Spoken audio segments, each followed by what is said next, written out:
They told us the mountain had been sealed since 1945, but that was a lie. I knew at the moment we crossed the first checkpoint. Too many fresh tire tracks in the mud.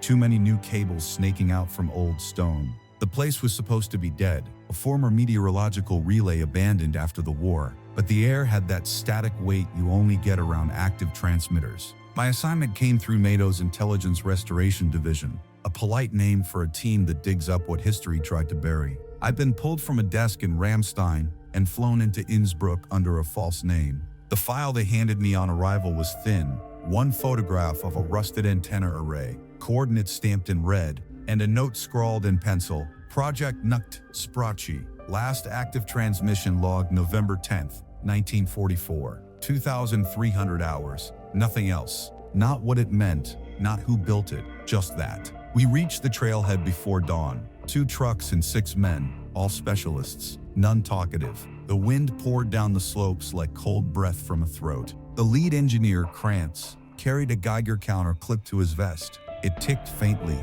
then steadied, like the mountain was listening. No radiation, he said, almost disappointed. The rest of us adjusted our packs and started up the ridge. The snow was thin here, old ice, blackened by soot. Every few hundred meters, the trees thinned to reveal twisted metal skeletons, what had once been transmission masts, folded by decades of storms, but still aimed toward the clouds like fingers in prayer. The facility came into view near midday. A concrete face pressed into the mountain's flank, half collapsed but still breathing through vents that exhaled a ghost of warmth. The doorway was sealed by a steel plate, the kind used in Cold War bunkers. Someone had welded a new keypad over the old Nazi insignia, but the logo underneath still showed through, an eagle clutching a lightning bolt instead of a swastika. Krantz punched in a code from his clipboard, and the plate lifted with a groan that echoed down the valley. The first breath of air that came out was damp, metallic, and faintly ozone-sweet, like burned copper. Inside, the light flickered from motion sensors.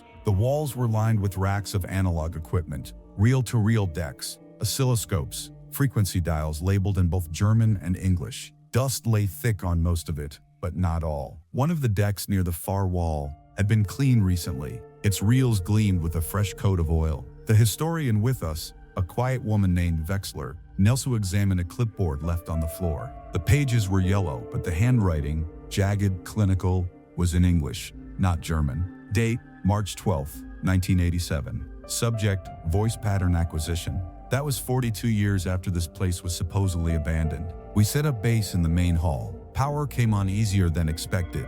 Too easy. The generator in the back room was humming already. Krantz frowned, muttering that someone had been here recently. The deeper we went, the stranger it got. Corridors branched in geometrically precise patterns, more like an engineered waveform than architecture. Every turn had identical proportions, like we were walking through a circuit diagram built in concrete. On the walls, faded stencils read Abteilung 12, Nachtsprache Versuch, roughly Department 12, Night Speech Experiment. The records we found were fragments, most useless, but one logbook stopped me cold. The entry dated November 9, 1944, described successful resonance coupling between transmitter array and test subject 004. Subject repeated broadcast commands verbatim without comprehension. Subject later identified own voice as external source. Terminated per protocol. The next line was underlined twice. Audio loop persists beyond transmitter shutdown. That night, when we switched on the primary power grid, something answered. At first it was just feedback, low and distant. Then it began to pulse. 3 beats, pause, 3 again. The pattern crawled through every speaker, even the ones not connected. Krantz shouted over the noise, trying to cut power, but the signal kept going. Wexler was staring at a console, eyes wide. "It's not random," she said. "It's Morse." She scribbled it down on her pad as it repeated. B-E-F-E-H-L. Command. We killed the main breaker, but the reels on the decks kept turning, slow and steady, tape whispering through dry air. The needles on the meters twitched like pulse readings. I caught movement in the glass, my own reflection, lips moving, but I wasn't speaking. Then the sound stopped, all at once, leaving a vacuum that pressed against the eardrums like altitude. Someone behind me whispered, "Did anyone else hear their name?" No one answered. We camped in the outer corridor, weapons close, lights low. Krantz refused to sleep. He kept recalibrating his instruments, swearing the frequency wasn't just radio, it was subsonic, below human range but resonant in bone. Wexler sat by the reels, headphones around her neck, and said she could still hear it faintly, even though they'd stopped spinning. "It's looping inside the static," she murmured, like an echo trying to remember itself. Before it turned in, I logged our findings for transmission back to command. My own recording started normal. Date, location, personnel, but halfway through, the playback warped. My voice shifted pitch, just slightly, and repeated the last sentence twice before continuing in perfect sync. The waveform showed two identical voices speaking milliseconds apart. I played it again. This time, only one voice spoke. Mine. Sleep didn't come. The deeper silence of that mountain wasn't absence. It was waiting. Somewhere behind the steel and rock, circuits older than memory were still running, carrying orders meant for men long dead. And in the hush before dawn, when the wind outside stilled, I swear I heard it whisper once more through the dead comm line. Befehl 11. Command received. We descended deeper the next morning, though morning didn't mean much down there. The light from the surface vanished after the first bend, replaced by the amber glow of backup bulbs strung along the ceiling like dying stars. Krantz led the way, his Geiger counter replaced with a spectrum analyzer that spat out nonsense. Wexler followed close behind, clutching her field notebook tight to her chest. None of us spoke about what we'd heard the night before, about the voices that had come through the line, or the feeling that our own thoughts weren't entirely our own. Orders are orders, even when they don't come from a living command. The lower level was different, cleaner, preserved. The corridors opened into a chamber where the architecture turned alien. Angles too perfect, surfaces too smooth. The Germans were meticulous, but this wasn't their engineering. Embedded into the walls were panels of unknown alloy, each etched with concentric waveforms that shimmered faintly when light hit them. Kranz ran a scanner over one and frowned. No response, no power source either. But the metal's vibrating, microscopically. Wexler touched the panel and recoiled. "It's humming," she said, "like it's listening." We found the main console room sealed behind a reinforced door labeled Control Round B. The lock had been forced long ago. Inside, we discovered something that didn't belong to the 1940s at all.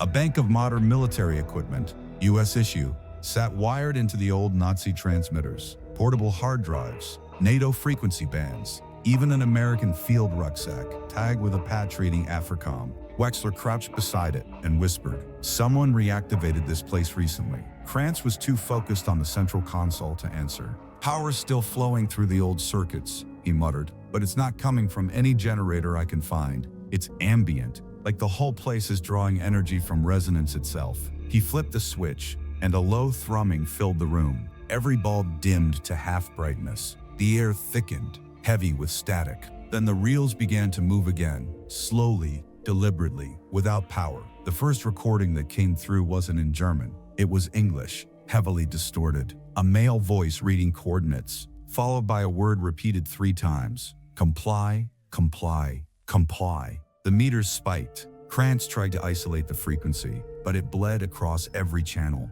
It wasn't coming from the speakers. It was coming from us. Each man's mic began to echo the same command, our voices overlapping, repeating words none of us were saying. Wexler ripped off her headset and backed away. "It's using our output devices, our throats." I ordered comms cut immediately. The only way to stop it was to sever the circuit physically. Krantz hesitated, then smashed one of the oscillators with his wrench. The tone broke, splintered into white noise, then stopped. For a moment, the silence felt holy, but it didn't last. Wexler pointed to a line of text flickering across one of the monitors. No one had touched the keyboard, yet the message kept typing itself. Letter by letter, B fell acknowledged. The system had taken the command we'd killed and returned confirmation. The signal wasn't external. It was autonomous, recursive, self-sustaining. I told Krantz to shut everything down, but he just stared at the screen, whispering something in German. When I leaned closer, I caught the words, "Sie hören us." They're hearing us. We withdraw to the surface lab to regroup, but nothing about the mountain felt the same. Every radio we carried buzzed faintly, even turned off. The compass needles drifted toward the walls, as if matter-of-fact semi-campus was broken between the walls and the bedrock itself. Wexler began hearing fragments, her own voice, whispering from the static when she played back corrections. Not echo, not feedback, perfect copies, saying things she hadn't said yet, future tense. That night I found Krantz sitting alone near the entry hatch, staring at the valley below. "You ever think maybe it's not a weapon?" he said. "Maybe it's a memory, a voice the mountain recorded, and it's just playing it back through us." I told him to get some rest. He didn't move, just stared through the mist, lips twitching like he was listening to someone only he could hear. By morning, Krantz was gone. His gear was still there, helmet, rifle, analyzer, but no sign of struggle. Just a trail of footprints leading toward the northern vent tunnel, stopping at the wall. We searched for hours. Wexler found his notepad wedged between two pipes. The last entry was a diagram of the facility's corridors, reshaped into a waveform. Underneath, he'd written one line: "It speaks in architecture." I didn't understand what he meant until we compared his map to the layout. The corridors didn't just branch randomly. They curved, narrowed, and widened in harmonic intervals. The entire structure was a transmitter, built to resonate with the Earth itself. "It's not radio," Wexler said, her voice shaking. "It's geological sound. The rock carries it. That's why the signal never needed power." We decided to retreat, file the report, and let command decide whether to seal or study the site. But when we reached the surface, our radios came alive again, unprompted, no batteries. A familiar voice whispered through every unit simultaneously. Krantz's voice. "Don't shut it down. It's almost finished listening." Wexler froze. "That's impossible," she said. "His frequency's dead." But it wasn't just the radios. The words carried on the air, faint but real, bouncing from the antenna husks around us. And beneath his voice, layered like an echo, came another tone, lower, older, speaking in clipped German. I recognized one word clearly: Empfang, reception. The mountain trembled then, not an earthquake, but something subtler, rhythmic, like a breath. Snow sifted from the cliffs above, cascading silently. Every antenna around us turned slightly, metal groaning, aligning toward the same invisible horizon. And in that moment, I realized what Project Nachtsprache really was. It wasn't designed to broadcast commands to soldiers. It was designed to teach the Earth to listen. We pulled back, half running down the trail, snow kicking under our boots. Behind us, the facility doors closed with a slow mechanical hiss. I radioed command for extraction, but the transmission bounced back distorted. My own voice, delayed by seconds, saying words I hadn't spoken yet. "They'll come for us at night. Stay near the static. Don't let the silence touch you." The channel went dead. I tried again. This time my voice answered immediately. Same tone, same cadence, but not me. That was when Wexler dropped her notebook and whispered, "It's rewriting us." We didn't look back after that. We made it to the extraction point by dusk, or at least what we thought was dusk. The sky above the valley was a bruised shade of blue, heavy and still, the kind of quiet that makes you feel like sound itself has gone into hiding. The chopper never came. The signal flares burned out one by one, crimson smoke curling into nothing. Wexler sat against a rock, clutching her knees, whispering to herself that command must have received the coordinates. But I knew the truth before I said it. Our transmission hadn't left the valley. The air here bent signals, swallowed them. We weren't just cut off, we were contained. And if that facility had been reactivated, someone or something wanted it that way. I tried to establish a shortwave connection with the emergency band. Static. Then, clear as day, a voice cut through, soft and slow, every syllable deliberate. "Captain Rowe," it said, "do not leave the perimeter." My blood ran cold. That was my voice. Not a recording. Live. I felt my throat tighten as if something invisible had reached into it and stolen the sound before I could speak it myself. Wexler's eyes widened. "Say something," she whispered. I opened my mouth, but what came out wasn't mine. The same words echoed again, perfectly matched, half a second ahead of me. "Do not leave the perimeter." We moved back toward the entrance. The concrete facade looked different now, almost fluid in the mist. The Nazi insignia carved into the door was glowing faintly, a deep amber like iron under heat. Wexler kept repeating that the lab wasn't just transmitting, it was recording, looping anything alive in its radius into the signal pattern. "It's not a lab anymore," she said, her voice trembling. "It's a throat." Inside, the power had stabilized. Every console blinked in perfect rhythm, a synchronized pulse like a heartbeat under stone. The reels were still turning, though the tape had long since snapped. Krantz's workstation was lit again, the analyzer sweeping its green line across the screen in steady arcs. I noticed something strange on the data readout, our own bio reads, heart rates, frequencies. The machine was tracking us. The signal had adapted, learned to tune to living tissue. Each of our names flickered beside a numeric string, and next to mine, the word "Bay" fell, active. When the lights flickered, Wexler screamed. I spun and saw the far end of the hall stretch longer than it should have, the walls subtly bending like heat haze. Sound was warping space itself. The hum grew deeper, vibrational, making the air ripple. My teeth hurt from it. We stumbled into the control chamber, where the old speakers had begun to vibrate violently, their cones fluttering like trapped moths. Then came the whisper, low, layered, countless voices speaking as one. Obey the voice that obeys no one. I don't know how long we stood frozen, listening. The sound crawled into my head like pressure,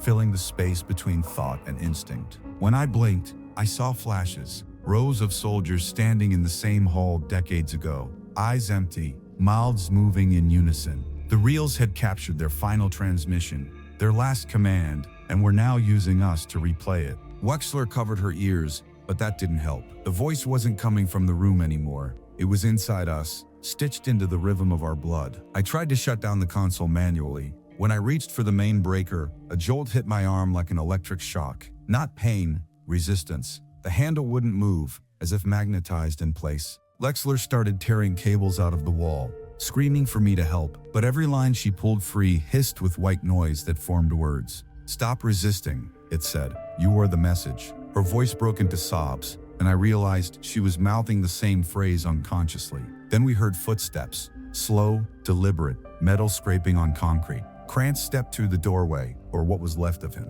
His face was pale, veins blackened like old film exposure, eyes glowing with that same amber hue from the door. He spoke calmly, clearly. It finished listening. His mouth didn't move in sync with the words. They came half a second too early, perfectly delayed like playback. "It knows the sound of obedience now." I aimed my sidearm at him.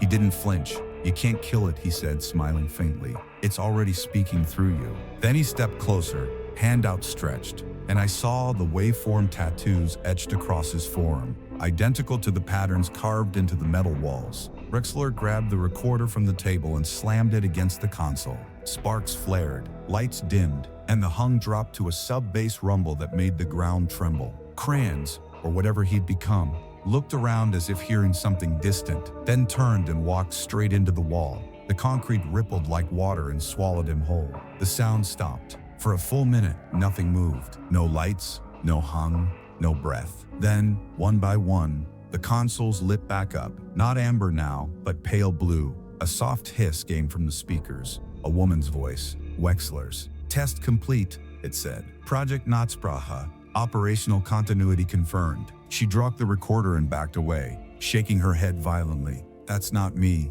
she whispered, voice breaking. "That's not me." I wanted to believe her, but I'd already seen the wheel behind her start turning again. Her voice was still being recorded, processed, and played back faster than she could speak it. The mountain had found its next vessel. We ran. The corridor stretched again, reshaping as we moved, leading us through turns that shouldn't exist. Every few meters, a speaker embedded in the wall whispered fragments of commands in languages I didn't recognize. German, Russian, English, layered and looping. Advance, comply, listen. The further we got, the less human the tone became. By the time we reached the outer hatch, the voices had merged into a single deep resonance that felt less like sound and more like gravity pulling through bone. When we finally broke into open air, the snow was falling sideways, heavy and silent. The antennas above the facility were rotating in perfect unison, like they were tracking something moving beneath the ground. Wexler stumbled ahead of me, sobbing, pressing her palms over her ears. "It's not done," she said. "It's still learning." I turned back once and saw the entrance closing again, sealing itself like a wound. For a brief second before it vanished, I thought I saw figures behind the steel, dozens of them, blurred and flickering, mouths open in silent transmission. That was the night the world went quiet. The valley lost all radio reception for 72 hours. Not even civilian bands could break through. And when the storm cleared, there was nothing left but frost and static where the signal had been. But I could still hear it, faint, constant, embedded somewhere beneath thought. 3 beats, pause, 3 again. And then that rhythm, my own voice whispering back, command received. When the rescue team finally arrived 3 days later, I was the only one left alive to meet them. Or at least, that's what they told me later, because I don't remember being found. I remember the storm breaking, the fog turning metallic in the morning light, and the sound of rotor blades echoing through the valley. Then nothing, just a clean cut in my memory, like someone had edited the reel and taped it back together. When I woke, I was inside a decontamination tent at Landstuhl Regional, under bright fluorescent lights and voices muffled behind masks. They called me survivor. They said I'd been found 20 kilometers from the site, half buried in snow, holding a broken transceiver against my chest. My hands were frostbitten, but the transceiver was still on. It was broadcasting a continuous tone, a low hum that registered on no known frequency. They told me later that it was just background noise, but I could tell by the way the lights fluttered every time it played that they were lying. 2 weeks passed before they cleared me for questioning. The man who came wasn't military. He wore a gray suit, thin tie, face like an eraser, no features you could remember if you tried. He never gave a name, only credentials that disappeared into a leather wallet too fast to read. He didn't ask about the mission. He asked what I'd heard, what words, what patterns. Every answer I gave he wrote down, then asked me to repeat it back. The third time I did, my own voice echoed half a beat behind me in the room's speaker. He didn't even blink. Residual contamination, he said.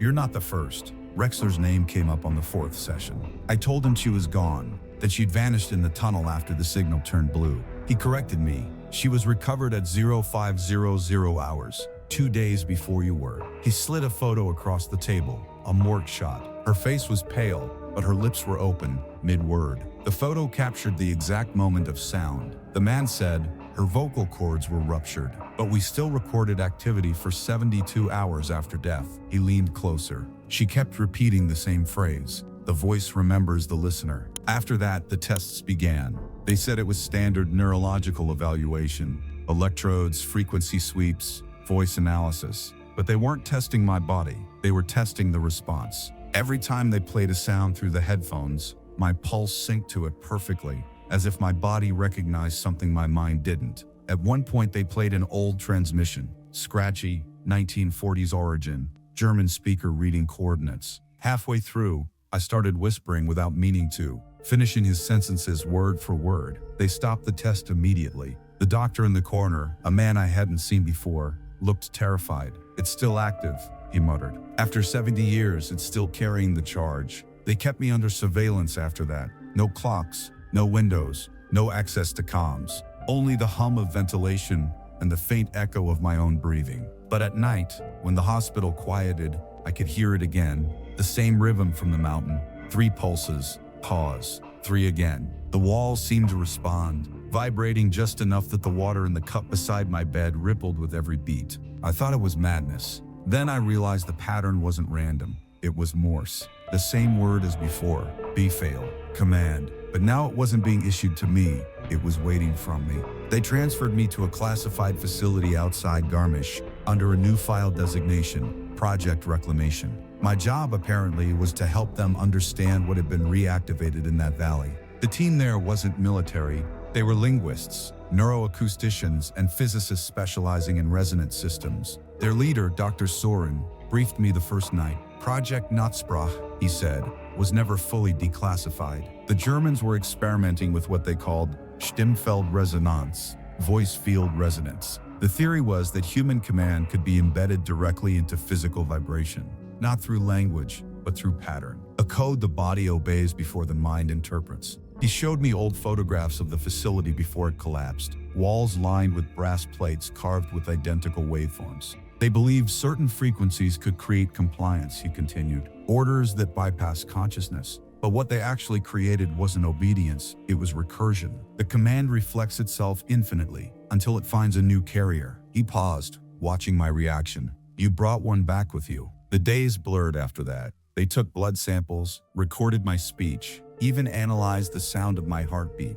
Every result came back abnormal. My vocal frequencies carried harmonic distortions, subtones between 17 and 19 hertz, below normal hearing range. They said it was impossible without artificial modulation. When they played my own voice back to me, the air in the room seemed to thicken. One technician collapsed mid-test with a nosebleed. His vitals showed temporary neural desynchronization. His brain had literally lost rhythm with his heart for 4 seconds. They sealed the lab after that. At night, I dreamed of the valley again. Only it wasn't a dream. It was too structured, too deliberate. The mountain pulsed with light beneath the snow. every peak a speaker comb radiating sound into the sky. In the distance, figures stood in lines like antenna towers, mouths open, faces blurred. Their voices weren't words but modulations, sweeping through frequencies faster than human speech. I woke to the sound of my room's intercom buzzing softly, though no one had pressed the button.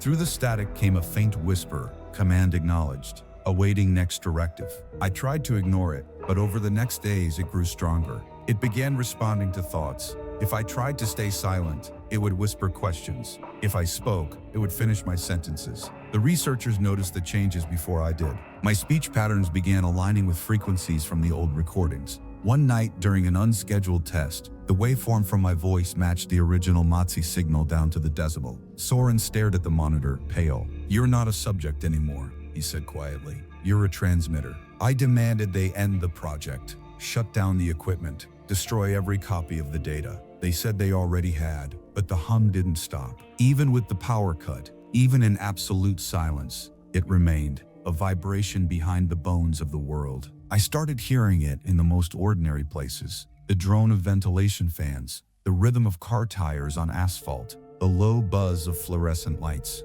Every hum was in sync, every sound part of a network I couldn't see. On the seventh night, I found a note slid under my door. It wasn't handwritten, it was printed in courier font, faintly smudged. The voice remembers the listener becomes the voice. Underneath was a frequency, 6.75 hertz, the same range as human brainwaves during deep hypnosis. I didn't show it to anyone. I knew what it meant. The signal didn't just survive inside me, it had been waiting for someone to complete it. When they came for me the next morning, the alarms had already started. Every monitor in the facility displayed the same word repeating endlessly: receive, receive, receive, only. The intercoms blared my own voice, distorted, overlapping, ordering every staff member to comply with signal procedure. Soren tried to shut the system down, but his commands came through as static. I could feel the hum rise through the floor, through the walls, through my veins. The voice had found its new transmitter,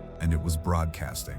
The last thing I remember before the blackout was the sight of the lab lights flickering in unison, each pulse syncing perfectly with my heartbeat. The pattern was complete. 3 beats, pause, 3 again, and then absolute silence.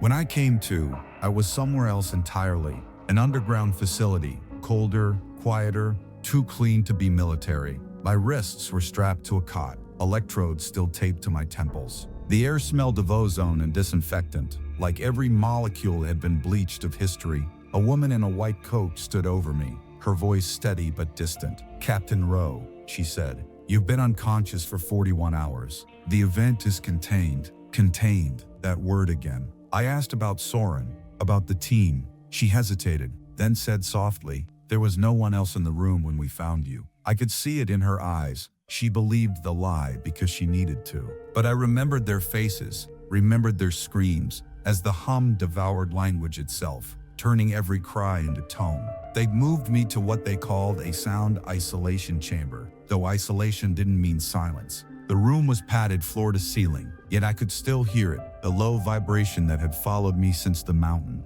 threading itself through every breath. It wasn't noise anymore, it was rhythm, pulse, heartbeat. I'd tried to count the beats before, to map its intervals, but this time it mapped me. My pulse slowed, aligning with it on its own. The monitors around my bed flickered in sync. I closed my eyes and saw the waveform in my mind. Precise, perfect, eternal. The woman, Dr. Hale, said I was part of something called Containment Group Theta, a joint NATO civilian task to evaluate anomalous signal behavior. That was bureaucratic camouflage. What they were really doing was studying me. They'd hooked my vitals into a grid of old analog receivers, relics from the Cold War, trying to triangulate the source of what they called the residual field. Every few hours they'd record, analyze, classify. They never played the results back, not once. Hale told me playback risks resonance contamination, that even listening could restart the effect. But one night when she left the terminal unattended, I listened anyway.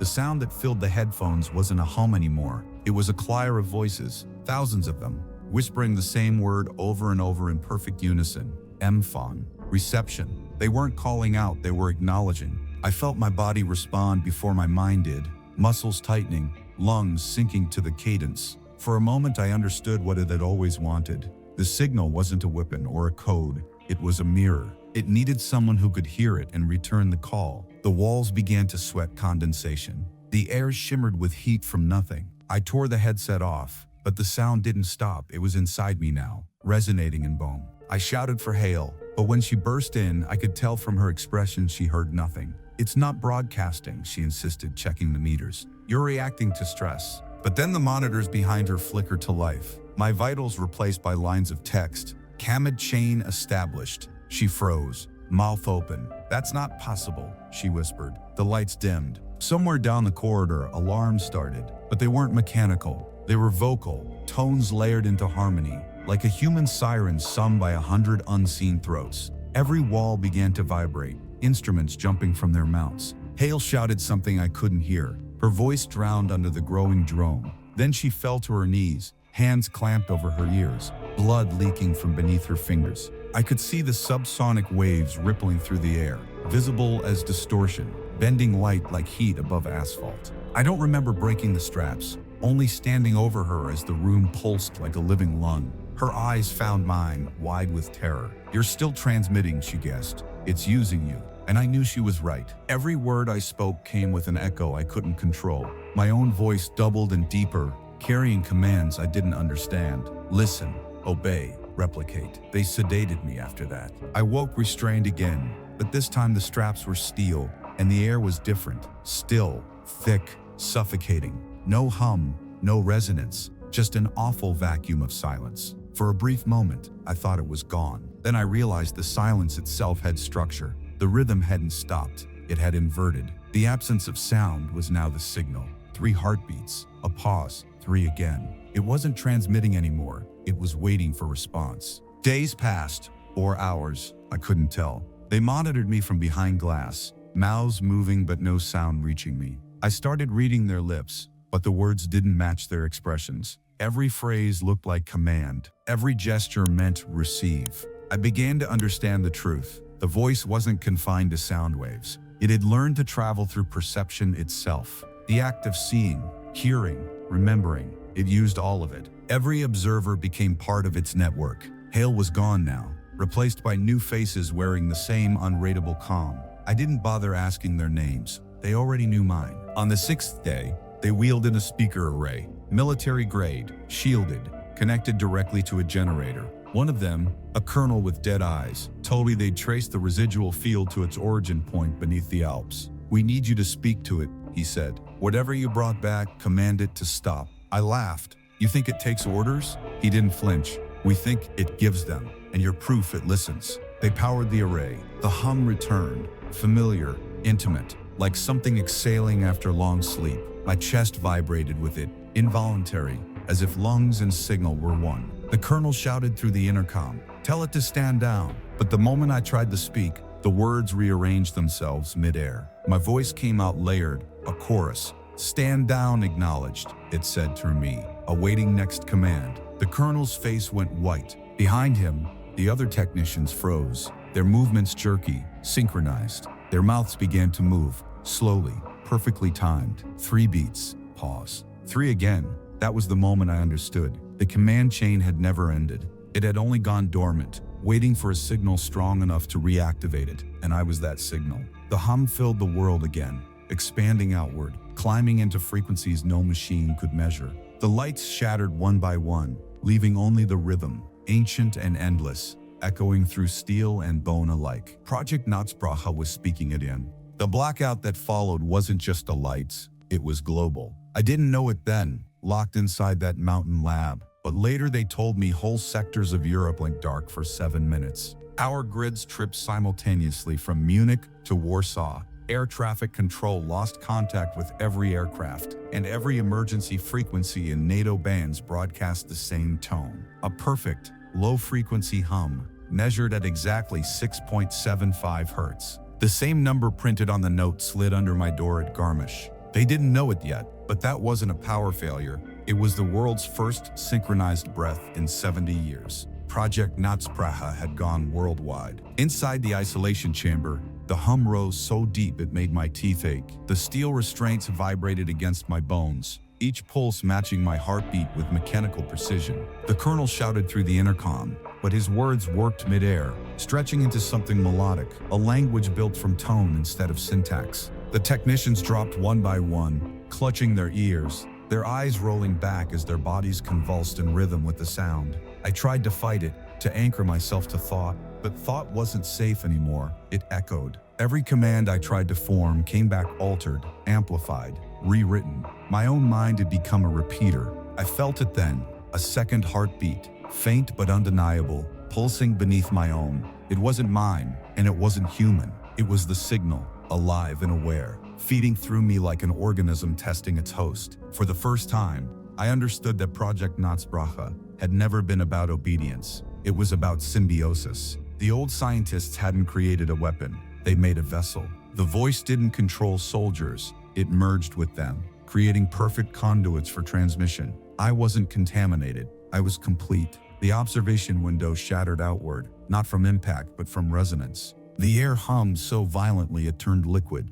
rippling around the edges of everything solid. The colonel reached for the emergency cutoff switch, but his hands froze midair, trembling as if the air itself had hardened. His lips moved, and I heard the words not through the intercom but inside my skull. "It's inside the system," he said, voice shaking. "It's rewriting the base code." Then his body stiffened, and for a fraction of a second, his eyes glowed that same amber hue I'd seen in crayons. The world tilted. The chamber walls bent outward, metal groaning, shadows moving where light should have been. The speakers lining the walls flared white and exploded, spilling smoke that didn't rise, but hung in place like static fog. Through it, I saw shapes forming, silhouettes, dozens of them, flickering like projections caught between frames. They were soldiers, but not from my time. Helmets, insignias, rifles, all decades out of date. And they were singing. No melody, no words, just a unified vibration that made the room throb with impossible life.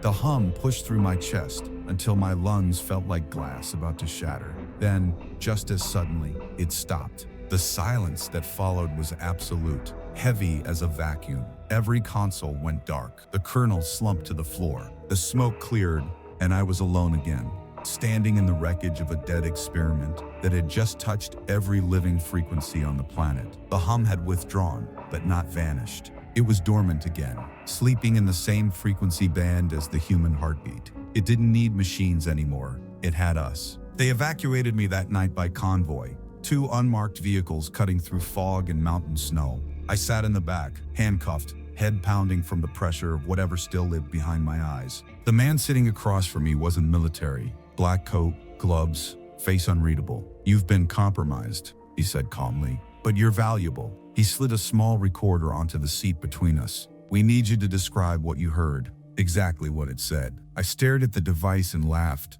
"You don't get it," I said. "It doesn't speak to us anymore. It speaks through us." He didn't respond, just pressed record. I don't know why I started talking. Maybe part of me hoped that saying it aloud would exercise it. But the moment I began describing the frequency, the pattern, the tone, the sequence, the man's eyes went glassy. His head tilted slightly, listening to something far away. I realized too late that my voice wasn't my own again. The recorder light blinked faster, and through the static playback, I heard hundreds of overlapping voices repeating my words back with microscopic precision. The man across from me smiled faintly, whispered acknowledged, and then put his gun to his head. When we reached the checkpoint, the driver didn't stop. The second vehicle opened fire. I don't remember the crash. I woke up hours later in a snowbank, the wreck burning behind me. No bodies inside. The recorder was gone. I could still hear the tone faintly through the wind, like the mountains themselves were whispering the command forward. The world had changed in those 7 minutes of blackout. Radios, phones, even static between television channels carried a new undercurrent, a hum at 6.75 hertz. You can't hear it unless you listen for it, but once you do, you'll never stop. They called it an atmospheric anomaly, a magnetic pulse, an unidentified resonance event. The cover story held, at least on paper, but I knew better. I'd heard the pattern in the noise, the cadence in the silence. The voice was spreading, not as sound, but as rhythm, carried by machines, by thoughts, by memory itself. Now, when I close my eyes, I can feel it counting. 3 beats, pause, 3 again. It's not asking for obedience anymore. It's waiting for synchronization, for the moment when enough of us pulse in time for it to speak again. And when it does, the world won't hear an order, it will hear its own reflection answering back. It's been 6 months since the blackout, but the world hasn't returned to normal. Not really. Power came back, satellites realigned, and the agencies filed their sanitized reports. But every night the air still hums with something just outside hearing. Cities vibrate faintly now, an undertone too low for machines to register, but strong enough to make the windows shiver at dawn. I feel it in my bones more than I hear it. Steady, patient, everywhere. They say it's infrastructure fatigue, a byproduct of the electromagnetic surge. They're wrong. It's breathing again. I can tell by the rhythm. 3 beats, pause, 3 again. The same pulse that started in a Nazi bunker in 1944 now thrums through the veins of every power line on Earth. The voice didn't die, it just found a larger mouth. After the crash, I went underground. They listed me as deceased in transit, which suited everyone fine. I rented a room above a bar near the Baltic coast, where the sea wind drowned most other sounds. For a while, I thought I could live with the silence, rebuild whatever was left of my mind. But silence isn't safe anymore. In the absence of noise, the voice becomes clear, like static sharpening into speech. It started small, whispers under the floorboards, faint tremors in the glass. Then the radio began turning on by itself at 3:00 a.m., always tuned to dead air that wasn't dead anymore. It repeated fragments of old transmissions, names, numbers, coordinates, and always the same closing phrase in German. Befehl erhalten. Command received. I tried recording it once, thinking I could prove it was real, but when I played the tape back, it wasn't the broadcast I heard. It was me, my own voice, calm and steady, describing events that hadn't happened yet. They'll find you on the 7th day, it said. Don't resist. You've already given the order. I destroyed the tape, but the words stayed in my head, looping like tinnitus that had learned grammar. The more I tried to ignore it, the louder it became, not as sound, but as thought. That's when I realized the signal had evolved beyond frequency. It had become mnemonic, a living pattern in the nervous system. Every person who'd ever heard it carried a fragment of its code, and fragments always find their way back together. One night, while the town slept, the sea went perfectly still. No waves, no wind, not even a sound of gulls. The entire horizon shimmered with faint light, like the aurora but denser, pulsing to a silent tempo. I knew that rhythm. It was calling for alignment. My reflection in the window began to flicker, half a second behind my movements,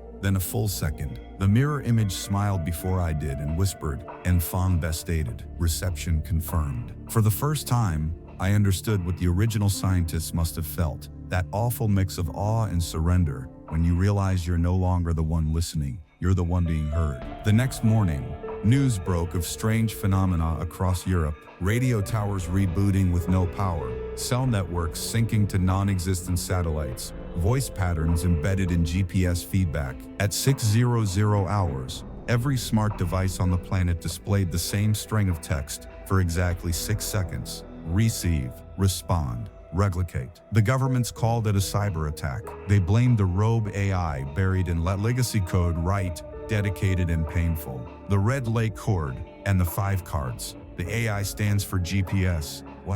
It wasn't man-made software crawling back online. It was the voice, transmitted now through every machine that could carry rhythm. We'd wired the planet into one massive receiver, and all it had been waiting for was a single human prototype to complete the loop, me. That night, the knock came at my door. 3 taps, pause, 3 again. I didn't answer, but the rhythm continued, patient, polite, familiar. I looked through the peephole and saw no one. Then the lights flickered, and every device in the room powered on. Phone, radio, even the old tape recorder I'd smashed weeks ago. All played in unison. My voice again, layered over itself like a chorus of ghosts. "You were the first listener," it said. "Now be the last command." The window glass began to hum, and the sea outside responded with a matching pulse. The entire horizon breathed once, slow, deep, collective, and I knew it was already too late. The signal wasn't asking anymore. It was preparing to speak through everything. I packed my field recorder, one last ration kit, and left before sunrise. I've been moving east ever since, following the hum. It's stronger near old transmitters, near iron-rich rock, near places that still remember war. Every night I record the sound and send it to no one, because no one's left to warn. The analysts, the doctors, the colonel, all gone. or rewritten. Their voices now blend with the static that fills the air after dark. Sometimes, when I tune my receiver to 6.75 hertz, I hear their laughter, distant, synchronized, endlessly looping. Now, as I write this, I'm at the base of another mountain. Coordinates scrubbed from every map, but I know this is where it began. There's a faint warmth in the ground, like something sleeping beneath the ice. I can feel it waking. My recorder's red light just turned on by itself. It's waiting for me to speak. Maybe that's what it always wanted. Not soldiers or obedience, but memory. To be remembered is to live forever, and now the world hums its name. If you're hearing this transmission, it means the signal found you too. Don't listen for it. It's already listening for you. Don't try to stop it. It's not a command anymore. It's evolution. The next language won't be spoken or written. It'll be felt between the pulses of your own heartbeat. 3 beats, pause, 3, again. That's how it starts. And when it answers, you'll understand what I did in that frozen valley, that we were never decoding a signal, we were decoding ourselves. And that, my friends, is how Project Nachtsprache ended, if you can even call it an ending. They tried to bury it under mountains, seal it in concrete. We write the reports and classify every word I just told you. But the thing about a voice that learns to live inside silence is you can't ever shut it off. It's still out there, humming beneath every broadcast, every static pop between channels, every flicker of light when you think the power's gone out. So next time your radio glitches at 3:00 a.m. or your phone hums when it shouldn't, count the rhythm. 3 beats, pause, 3 again. If you hear that pattern, don't respond, because the moment you do, it knows you're listening. This is Captain Rebel, signing off from another declassified nightmare. Stay sharp, stay awake, and whatever you do, don't let the silence answer back.